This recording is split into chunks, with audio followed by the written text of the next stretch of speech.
आता असा प्रश्न विचारला पाहिजे, काय शाही पुसली काय? यावेळेला भाजप आणि त्यांच्या मित्रमंडळींनी पुरेपूर प्रयत्न केला किंवा प्रयत्न करण्याचा प्रयत्न केला. त्याच्यामध्ये दुबार मतदार असतील, EVMचा खेळ असेल. आता तर ज्या काही बातम्या येत आहेत त्याच्यामध्ये एक मिनिट जरा हे पहिलं पण ही बातमी आले, बाईचं नाव रवींद्र असेल का? ही आत्ताची ऑनलाईनची बातमी आहे. बाईचं नाव रवींद्र असेल का? पुरुष मतदाराच्या नावाच्या पुढे फोटो. ह्याच गोष्टी आम्ही मोर्चा काढूनही सांगितल्या होत्या, निवडणूक आयुक्तांच्या समोर ठेवल्या होत्या. त्याच्यानंतर शाई पुसल्या जाण्याच्या तक्रारी येत आहेत. आत्ता माझ्याकडे व्हिडिओ आहेत. मला वाटतं कल्याण डोंबिवलीमध्ये सरळ भाजपच्या उमेदवारांच्या नावाच्या पाट्या तिकडे ठेवून तो तिकडे केंद्र चालवलं जाते. केंद्रामध्ये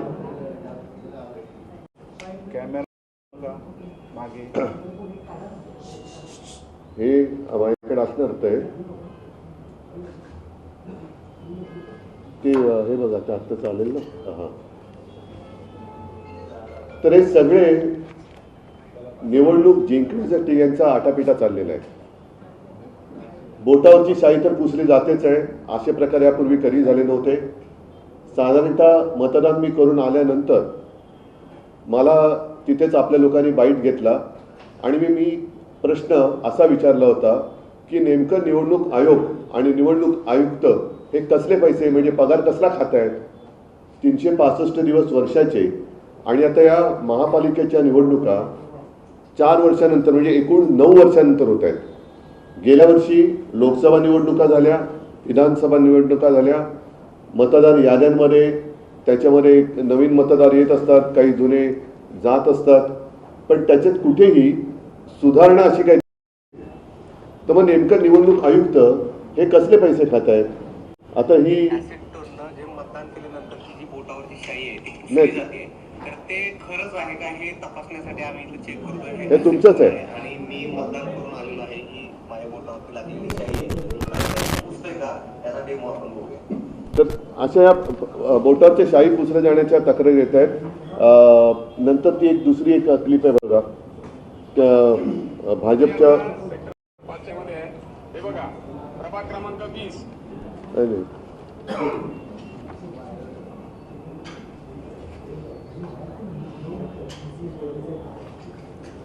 या तुमच्याच माध्यमातून बातम्या येत आहेत. बीजेपीचे हे बघा हे, आणि इथे कुठलीही यंत्रणा त्यांना रोखत नाहीये. हे बघा जे कॅन्डिडेट आहेत त्यांची नावं सकट इथे कोणी ऑब्जेक्शन घेत नाहीये. सगळे उभे इकडे बंद करायचे, त्यांनी कॅन्डिडेटची नावं लिहून बसले आतमध्ये. या तुमच्याच माध्यमातून आम्ही बातम्या बघतो आहोत. आणखीन एक पत्र माझ्याकडे आहे. साधारणतः मतदानाचा दिवस आणि मतमोजणीचा दिवस हे 2 वेगळे दिवस असतात. फार पूर्वी मतदान झाल्यानंतर तत्काळ मतमोजणीला सुरुवात व्हायची आणि मध्यरात्री किंवा दुसऱ्या दिवशी पहाटेपर्यंत मतमोजणीचे निकाल जाहीर व्हायचे. जोपर्यंत मतदान होत नाही तोपर्यंत मतपेट्या उघडल्या जात नाहीत. मग त्याच्यामध्ये पोस्टल सुद्धा आल्या. आता या ह्याच्यामध्ये निवडणूक निर्णय अधिकारी प्रभाग क्रमांक 200 ते 206 यांचे 8/1/2026 पत्र मतमोजणीच्या दिवशी मतमोजणी सुरळीत पार पाडण्याकरता उक्त दिनांकास झालेले टपाली मतदान हे मतदानाचा लिफाफा तपासून वगैरे खूप मोठे आहे. त्यांनी आज दिनांक 15/1/2026 रोजी दुपारी 3 वाजता सदर टपाली मतपत्रिकेच्या पेट्या स्ट्रॉंग रूम मधून बाहेर काढण्यात येणार आहे. त्याकरता आपण किंवा आपल्या टपाली मतपत्रिकेकरिता नेमणूक केलेला प्रतिनिधी यांना वरील नमूद वेळेत उपस्थित राहण्याकरता आपल्या स्तरावरून सूचना देण्यात याव्या. हे काय चाललेलं आहे, म्हणजे कोणत्या प्रकार किंवा कसली लोकशाही आहे? हे मला आणखीन एक मेसेज असा आला की संविधान म्हणते मतदान करा आणि निवडणूक आयोग म्हणते करूनच दाखवा. तर निवडणूक आयोग किंवा आयुक्त जे मुख्यमंत्री असं म्हणाले, जसं तुमच्या माध्यमातून कळलं मला की रडीचा डाव खेळतायत, पण मग मुख्यमंत्री त्यांची घरगडी निवडणूक आयुक्त म्हणून नेमणूक करतायत का, की निवडणूक आयुक्तांना काही कामच नाहीये? हा सगळा प्रकार जो चाललेला आहे, धाक दपटशांचाही प्रकार करून पाहिला, त्याच्यानंतर पैसे वाटपाचा प्रकार करून पाहिला, तेही उघडकीस आले.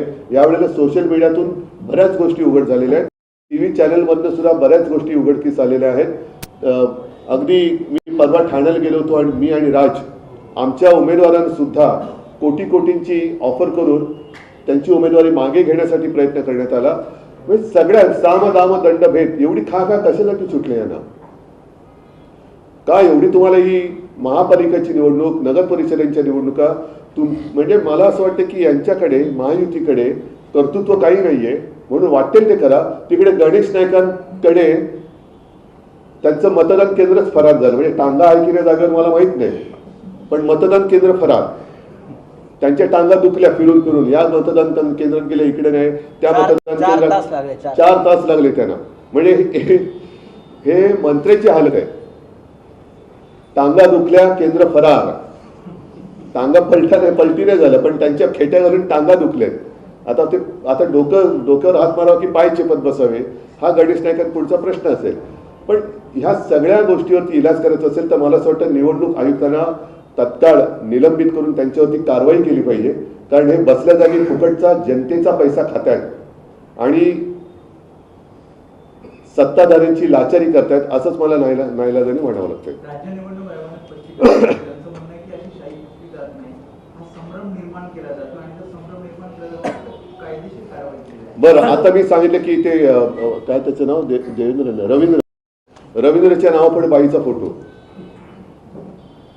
ते काय? मग त्यांची ओळखच पुसली तिकडे.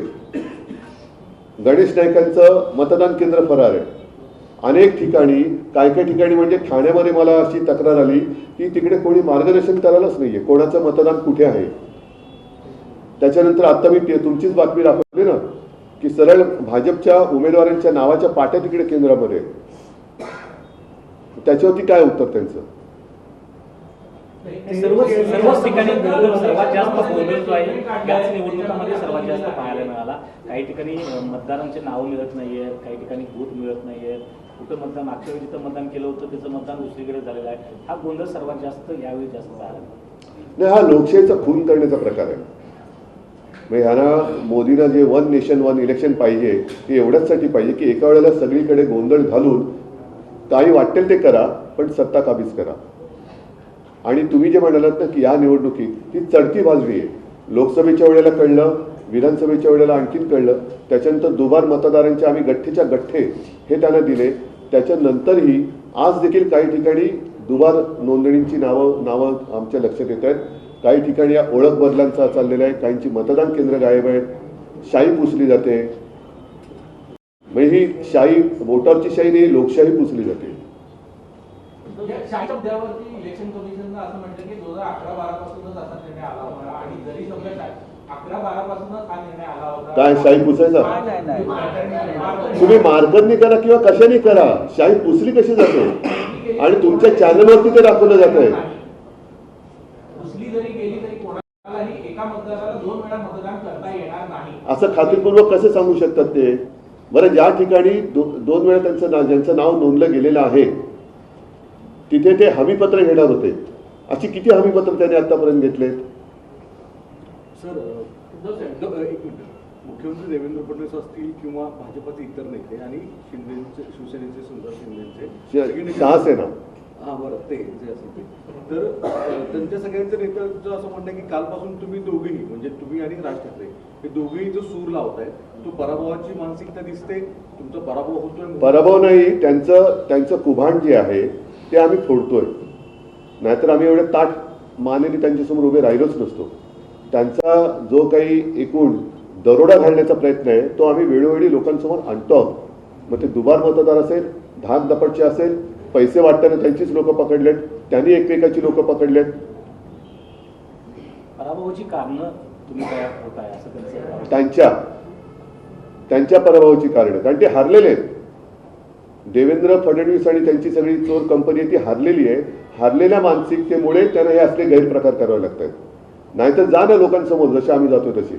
काही ठिकाणी जे एका सोसायटीची दुसऱ्या प्रभागाच्या मतदार यादीमध्ये नाव आहे म्हणजे त्या उमेदवारांचं एकत्रित नुकसानच होतं असं एकत्रित दिसतंय. काही ते कळलं. शेवटचं काय बोललं? ह्या यादीतली त्या यादीत नाही, समजून घ्या 192 मतदार आहेत त्याचं 193 मध्ये नाव गेलंय म्हणजे त्या 192च्या उमेदवाराचं एकत्रितच नुकसान. उमेदवारांचं भवितव्य नंतर पहिले मतदाराचा अधिकार. मी जे म्हटलं ना की संविधान म्हणते मतदान करा, निवडणूक आयोग म्हणते करूनच दाखवा, असा प्रकार आहे. म्हणजे हा संविधान विरोधी निवडणूक आयोग आहे. त्याच्यामुळे आयुक्तांवरती तर कारवाई झालीच पाहिजे. आणि त्यांचा संपूर्ण स्टाफ हा रोज काय करतो ह्याचा आता छडा लावावा लागेल. कारण हे बसल्या जागी पगार खात आहेत. त्यांच्या कार्यालयात आता राजकीय पक्षांचे प्रतिनिधी नाही तर आम्हाला ठेवावे लागतील आणि तुमचा रोजचा लेखाजोखा हा जनतेपुढे आणावा लागेल. आज काय केलं? नुसते बसतायत, काय करतायत? एवढ्या वर्षानंतर सुद्धा, एवढे दिवस होऊन सुद्धा तुमच्याकडे साधी नोंदणी नाहीये मतदारांची. कोर्ट वगैरे सोडा, आजचं काय करायचं? कारण हा प्रश्न त्यांना काय माहितीये की पुढे काय कोर्टात गेले की 4-5 वर्ष चालू आहे आपलं. साहेब, राज्य निवडणूक आयोगावर कारवाई करायची का बीएमसी आयुक्तांवर? कारण की मुंबई ते मी पूर्ण आयोग म्हणतोय. जर याच्यात आयुक्तांची जबाबदारी असेल तर आयुक्तांवरती पण झाली पाहिजे. मुंबईची इलेक्शन ऑब्व्हियसली बीएमसी असेल. ते जे आयोग असतील, आयुक्त असतील, त्या आयुक्तालयाची माणसं असतील, जे कोणी असतील, मग त्याच्यात महापालिका आयुक्त असतील तर त्यांच्यावर सुद्धा, निवडणूक आयुक्त असतील तर त्यांच्यावर सुद्धा या सगळ्यांवरती कारवाई झाली पाहिजे. कारण तुम्ही लोकशाही मारतात. महापालिकेचं असं म्हणणं आहे हा जो संपूर्ण किट येतो मतदानाच्या प्रक्रिया राबवण्याचा तो राज्य निवडणूक आयोगाकडून आलेला आहे. मग आता यांना उत्तर द्या ना तुम्ही, जे त्यांनी आता मला प्रश्न विचारला. मंगल प्रभात एवढा म्हणतात की 150हून जास्त जागा आम्ही जिंकणार. ते सोडा, आजचं पहिलं मतदानाचं बोला. तुम्ही आतापर्यंत अनेक निवडणुका पाहिलेल्या आहेत आणि तसं अनुभवलेल्या आहेत. पैसे तर वाटलेले आहेत, चांदीची नाणी पण वाटलेली मग एवढा आला कुठून पैसा? वॉशिंग मशीन वाढलेले आहेत. वॉशिंग मशीन समजू शकतो, ते भाजपचं आहेच. मिक्सर पण वाटले. हो, मिक्सर पण वाटले. सगळ्या भ्रष्टाचारांना मिक्सर मध्ये टाकून मिक्स करतायत भाजपमध्ये. मिक्सर पण वाटले. पण मिक्सर जरी वाटले, वॉशिंग मशीन जरी वाटली तरी जनता शून्य आहे.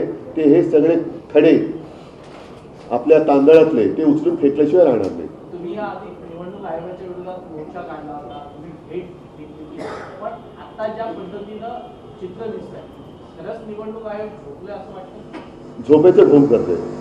साहेब, स्वतः तुम्ही मतदान केलं का? आज मगाशी जे मतदान केलं त्याचा दावा करताय की शाही जाते. आता तुम्ही स्वतः मी पण आता पुसून बघणार आहे शाही. हा, म्हणजे पण एक आहे, मी काही दुबार मतदान, एक तर माझं कुठे नाव नाहीये, त्याच्यामुळे दुबार मतदान करायला जात नाही. हा प्रश्न गंभीर आहे, तो गांभीर्याने घेतला पाहिजे. TV चॅनलवरती सुद्धा काही रिपोर्टर मला त्यांना खास धन्यवाद द्यायचे की ते स्वतः डेमो देत आहेत शाही पुसण्याचं. आणि हे एवढं जर का ढळढळीत सत्य, बोटावरची शाही जाते हे सत्य देवेंद्र फडणवीस आणि आयुक्त किंवा निवडणूक आयोग नाकारत असेल म्हणजे मिलीभगत आहे. ठीक आहे, चला. तरी सुद्धा मी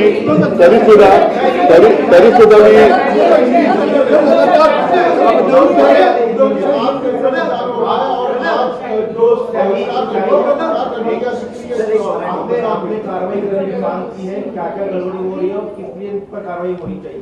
चुनाव आयोग और जो भी जिम्मेदार, शायद ये पहला चुनाव है जिसमें बहुत सारी शिकायतें आ रही है. मतदान के बाद जो इंक आई जाती है तुरंत वो निकाली जा सकती है. ये तो गंभीर है. और ये मुझे कुछ फोन भी आए और आपके TV चैनल पर मैंने देखा भी. इसका मतलब ये है कि चुनाव आयोग, और अगर मैं आरोप लगाऊं कि सत्ताधारी पक्ष है उनकी मिलीभगत है. बहुत सारे मतदाता ऐसे हैं कि उनका नाम उनको ढूंढना पड़ रहा है किस मतदार यादी में है. और स्वयं नाइक जिन्होंने कहा था कि टांगा पलटी घोड़ा फरार का है, तो उनका मतदान केंद्र ही फरार हुआ है. तो ये बहुत सारी गड़बड़ी इस बार दिखाई दे रही है. और अभी मैंने एक लेटर प्राप्त हुआ है. हाँ, ये देखो, सॅनिटायझर वापरून ये बांद्रा में हुआ है. अभी आपको आपको ये इतना दिखाई नहीं देगा, लेकिन वो सैनिटाइजर, नेल पॉलिश रिमूवर, तो चुनाव आयोग ने क्या एजेंसी ली है सैनिटाइजर और नेल पॉलिश रिमूवर की? तो ये तो सीधा सीधा लोकशाही की हत्या हो रही है। और दूसरी बात, वो जो लेटर है पोस्टल वोट, उसकी पेटी भी आज खोलने जा रहे हैं। तो ये सारी बातें देखें तो मुझे ऐसे लगता है कि चुनाव कमिश्नर जो है, आयुक्त जो है, उनके ऊपर कार्रवाई हो रही है। और वो किस लिए पैसा ले रहे हैं, पगार क्यों ले रहे हो, सैलरी क्यों ले रहे हैं? रोज इतने साल, मतलब अभी मुंबई कारपोरेशन की इलेक्शन, साथ ही साथ अन्य जो महापालिका है उनकी इलेक्शन 5, 7, 9 साल के बाद होने जा रही है। 9 साल इन्होंने किया क्या, क्यों पगार लिया है? और ये जनता का पैसा है। और अदरवाइज हमें हमारे पार्टी का एक प्रतिनिधि उनके कार्यालय ऑफिस में बिठाना पड़ेगा कि रोज क्या कर रहे हैं आप, हमें दे दो, जवाब दो। चुनाव आयुक्त भी नौकर है, वो राजा नाही आहे. मतदार राजा असतो, आयुक्त नसतो. ठीक आहे. तरी सुद्धा मी सर्व जिथे जिथे निवडणुका सुरू आहेत तिथल्या सर्व मतदारांना खास करून विनंती करेन की प्रचंड संख्येने आपण बाहेर पडा आणि लोकशाहीचा खून करण्याचा जो प्रयत्न होतोय त्या प्रयत्नाचा खून करा. आपला मतदानाचा अधिकार बजावा आणि गुंड भ्रष्ट यांच्याकडे आपलं जीवन सोपवू नका. सगळ्यांना धन्यवाद. जय हिंद, जय महाराष्ट्र.